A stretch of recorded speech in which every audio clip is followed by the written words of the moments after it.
Mandy, are you there? Yeah, sorry, the beep just like took me by surprise. I was like in the middle of eating something and then the phone beeped. I was like, oh my gosh. The That's so timing. funny. Aw, sorry for scaring you, but hi. Thank you for No, calling it's and thank you for okay. waiting. Of course, of course. I've been actually trying to get on with you guys or the transatlantic call-in show for like several weeks now, and I'm just never good at the Yes. timing. That's all right. Oh, I'm well, I'm glad you glad made it in you caught us tonight. this time. Yeah, Yeah. absolutely. Do you want to explain more of what you called about?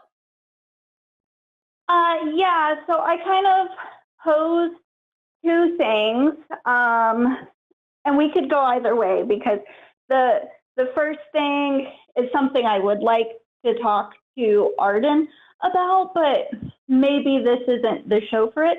So let me start. I'm an atheist, but I'm from like a very strict Pentecostal holiness background. I'm not sure if you guys are familiar with Pentecostal holiness Yeah, a at little I'm all. not. bit. No.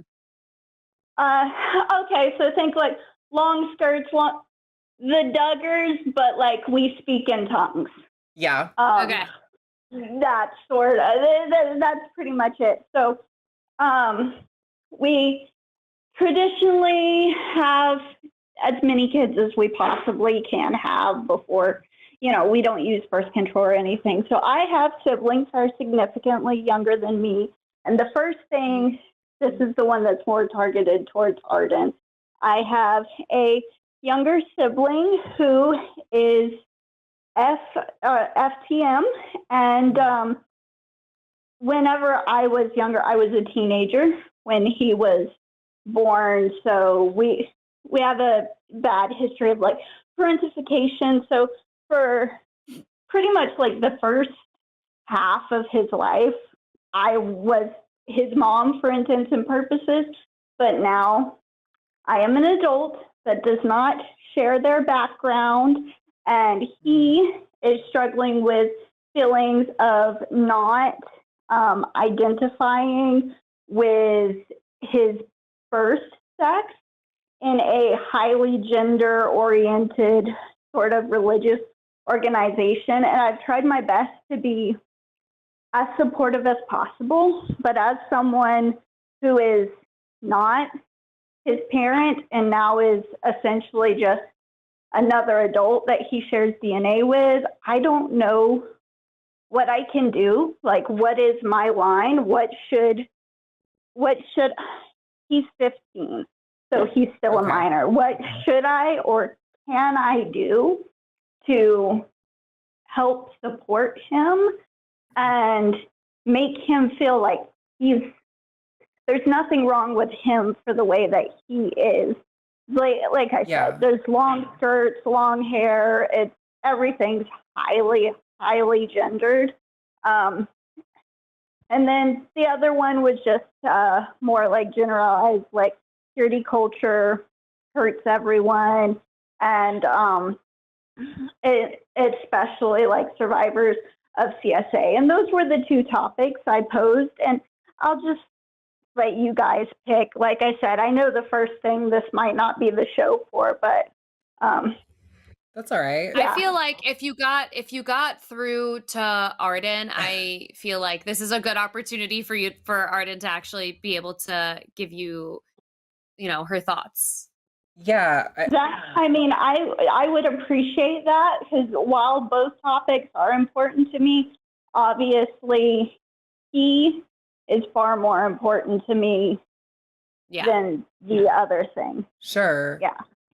Yeah, I think it's a really difficult situation when it comes to being a minor, especially in a situation like Texas, because unfortunately, I mean, there's some ways in which the way we view parenting and like the parent-child relationship legally is beneficial, but there's some ways in which it's really a problem. And that's where you get these situations where you have a, 15-year-old kid who is fully aware of themselves and what they want in their life and how they want to express themselves, and parents who are stalwart and just like unwilling to, let that kid be who they are and express themselves authentically.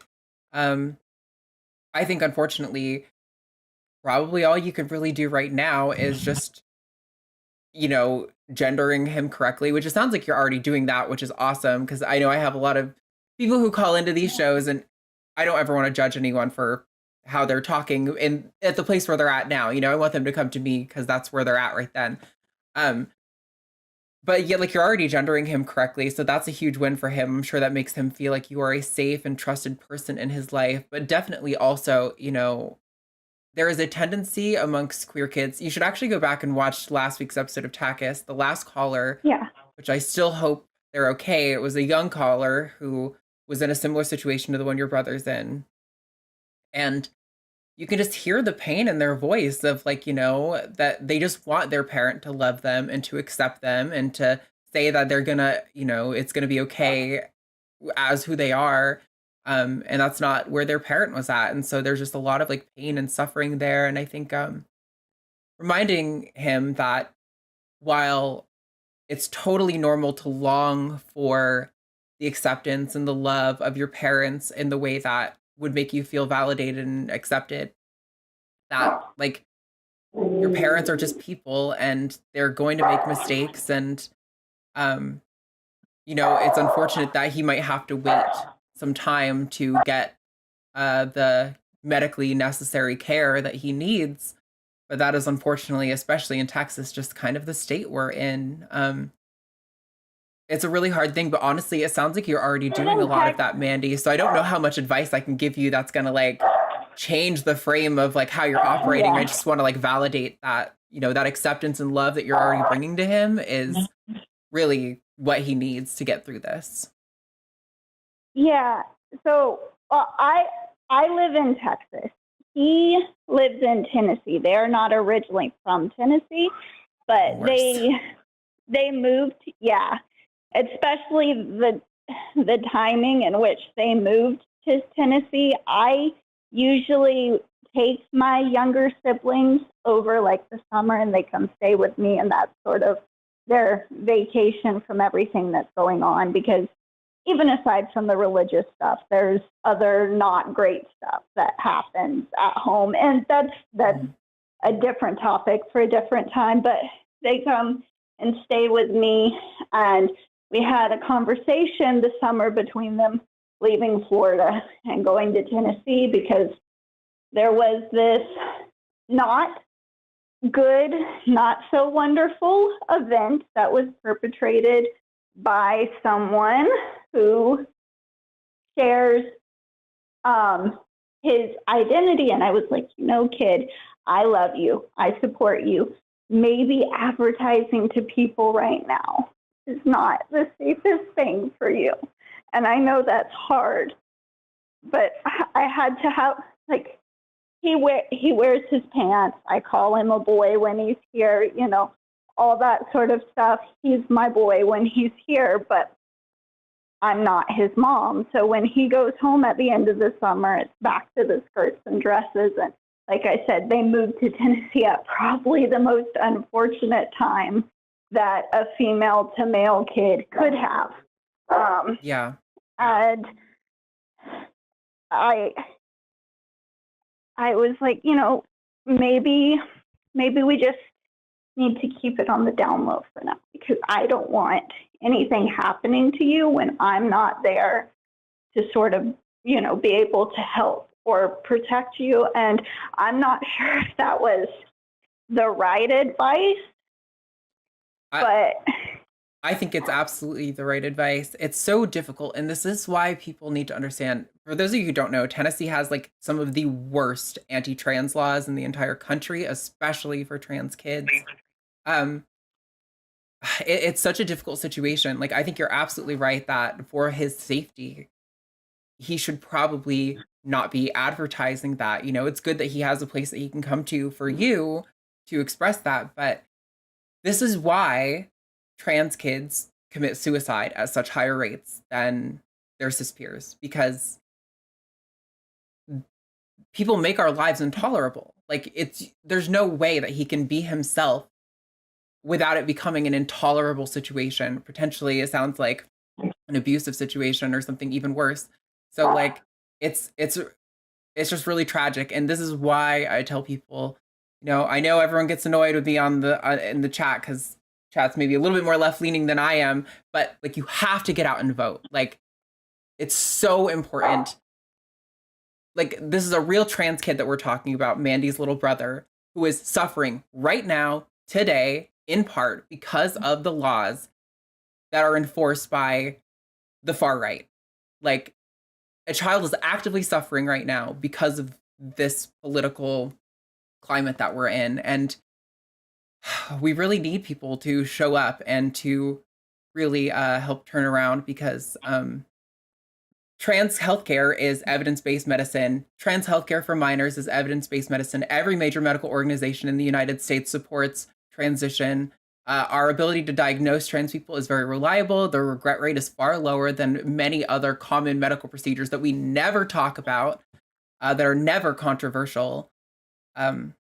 Yeah, it's terrible, and I'm really sorry. I mean, I'm like happy for you that you're such a bastion for him, of safety, but that's a really difficult situation, and I'm really sorry you're facing that. And for me, I don't know, I guess I could kind of relate to him a little bit more than any of our other siblings could have, because while I'm not trans, I was the original queer kid in our community. And now that I'm an adult, I am the gay feminist apostate that's going to corrupt all of them. And that's just kind of how it's viewed, Yeah. I have been with the same person for 10 years, but I'm like, oh, I'm going to be horrible. But that you brought up about healthcare, it's something that I've actually been very worried about, because he, of course, is having being 15, he's having the issue of he's growing into a body that he does not identify with. And there's nothing that we can do to make it better. And, when the period came, when the breast grew, and there's nothing I can do to stop it. And they're just there. And I can't, and it's just like, I know there's nothing I can do, but like I said, this kid, I was his mom for all intents and purposes for like the first half of his life. So seeing this person that I love so deeply in such a uncomfortable situation, and there's no way I can fix it, and now I'm in a different state, and I'm just an adult that has no legal rights here, and I essentially just have to be the shoulder that he cries on now, and there's nothing I can do other than that. And it makes me feel like I should do something, but I know there's nothing I can do, I hear you. There isn't a lot that you can do in terms of like, actions right now, but I also want to really make sure we send the message home that like, this is not a hopeless situation. And I'm sure it feels that way. Like I have been in that position. I know what that feels like. It is not a hopeless situation. Transition care is very powerful. Also, for trans men, testosterone is way more powerful than estrogen is for trans women. Testosterone is like, in like a matter of months, for a lot of people, you'll notice like significant changes in like your voice and like your body hair and things like that. It's super powerful. And trans healthcare is shown to like massively improve people's quality of life.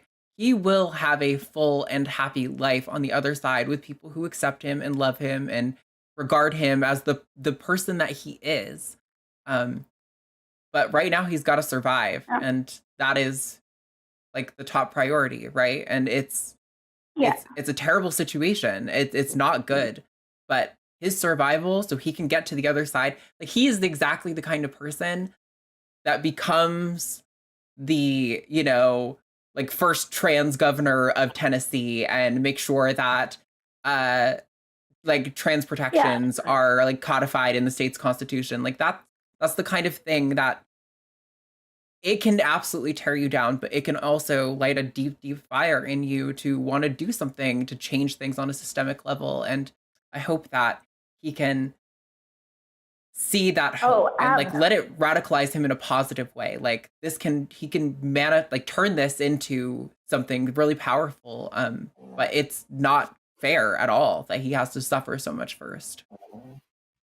I mean, it's not fair at all. And, you know, we sort of have a plan. I'm like, you know, the second you turn 18, I'm there, you're coming to my house. And, you know, we are making up for lost time. We're going to do what we can do. We'll find the doctors. Like, at that point, I fully plan to not live in Texas because this is not the place for that. And by the time he turns 18, it will be even more so not the place for that, you know? And we're going to make up for lost time. But just even like seeing him and the way that what is that noise? I think there's a dog snoring, maybe. That would be literally the smallest dog in my house, and you can hear her all the way in Texas. That's so funny. Okay. I thought it was at my house. I'm sorry. But seeing this situation that he's going through now and sort of observing this situation from afar at this point has very much so informed my parenting of my own child in a much more open way. I mean, I was already, you know, gentle parenting. We don't gender toys, but even more so when I'm like, you know, I see the situation that my brother is in and that he's forced into a box. And I'm not going to force another child into that same box. Yeah, you know? Absolutely. Well, I guess you said you're moving out of Texas. I was going to give some recommendations for a healthcare in Texas. Because I don't know how close you are to Austin, but my doctor is literally like one of the best I've ever had, and she's in the state of Texas. So I'm just like, I want to like root for her so hard and get everyone to go see her because she's the best. You know, I'm actually like 40 minutes away. I'm in New Braunfels. Oh, yeah. Then it's actually even closer to you because my doctor is in Cedar Park, I think. She's phenomenal. Yeah. She does a type of hormone care that almost no doctors are like actively doing right now, which is a shame because it is the best hormone care I've ever had. I have a pellet implant and it's the best thing in my entire life. So yeah, I would highly recommend if it's needed. If you're still in Texas, she's probably will be accepting clients. But I mean, if you can get to like Minnesota, like Tim Walz has made Minnesota one of the best states to be as a trans person. Like there are lots of good states where there's good trans healthcare. Rhode Island is great. California is great. Oregon is great. There's lots of good places to go where, you know. I'm very hesitant to ever, you know, hitch my wagon to any politician, but Tim Walz seems great. He seems just the most adorable grandpa anybody could want, you know? I so agree. Yeah, well, if that's... Mandy, oh, yeah, go ahead. I also want to just quickly say before we let you go, Mandy, that I've been keeping eyes on the chat, and there have just been so many conversations about how wonderful of a support you are to your brother and how he's going to be so lucky. He is right now so lucky to have you. And you even calling with this question and wanting to get through to talk about this just shows how much you really support him. And that's really special. And I feel like that alone, having even just one person in your life who is able to kind of hold your hand while you walk through even like these years until he's 18 is going to just be so life-changing. Like that will be such a huge lifeline for him. And, you know, and I really appreciate that. Cause like I said, I struggle with I know I can't do anything, but also feeling like I should be doing something. I don't know if that makes sense. But Very much. Very, very much. yeah.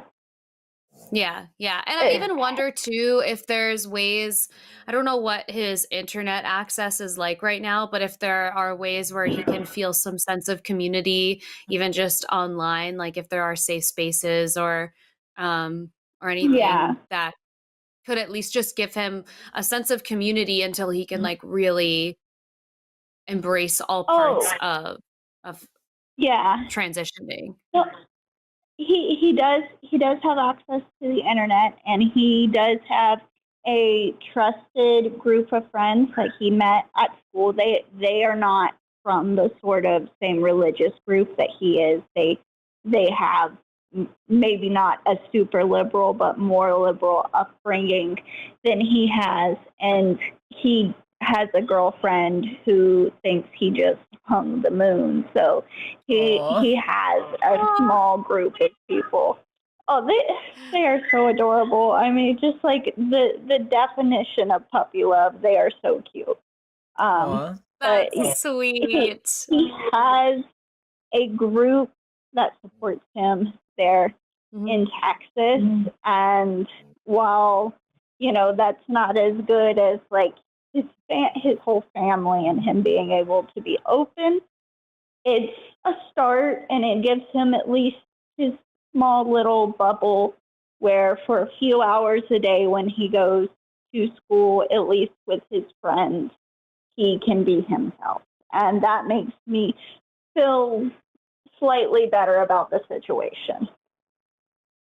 Yeah, it sounds like he's got a good support network around him. I think you're absolutely right that, survival is the key right now, getting, to being 18 where he doesn't have to live under his parents' thumb.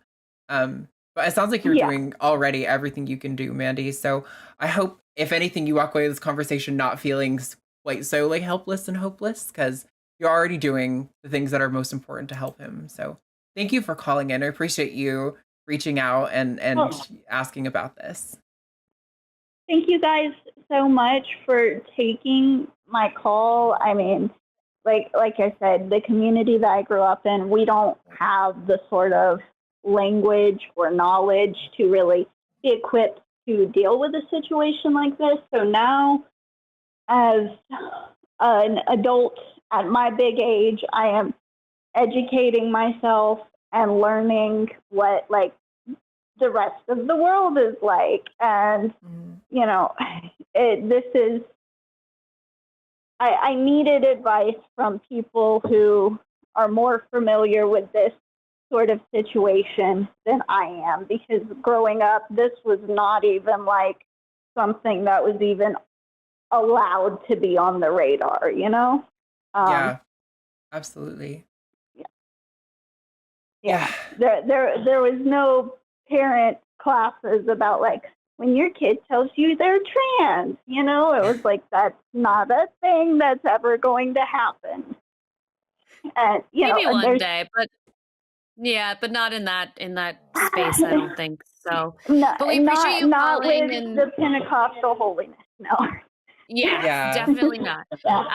But we appreciate you calling, and call us back sometime and give us an update on how he's doing. I think everyone would love to be in the loop. Yes. Absolutely. Thank you so much, Mandy. Thank you. I appreciate you guys so much. Thank you. Have a good night. Bye, Mandy. All right, you as well. Bye. Yay, I'm so Alrighty. glad that they got through. Yeah, me too. It's so difficult. I've been in that situation, and it's like really hard to be on the other side and to just remember how like bleak it looked, and to just, I don't know. I just hope that kids today are growing up with like a little bit more information around them and like a slightly more accepting like community of friends, that maybe that can be a better protective barrier against some of the stuff that people in my generation went through. Yeah. Hey, do you think this clip just fell out of a coconut tree? No. It did. Okay, now technically I did build the channel into a coconut tree and it did fall out. And also that our internet router is up there. Actually, in a lot of ways, this production fell out of a coconut tree, but we could only afford that because people like you supported us for $5 a month over where is that, Eric? Patreon.com/call the line, and that's right. Jimmy will, you got it. Yeah, be grateful. Yeah. We have an exclusive patron podcast over there. Check it out. Thumbs up with it, Eric. We talked about this in the meeting. We have to both. Oh, yeah. I'm sorry. Okay, there we go.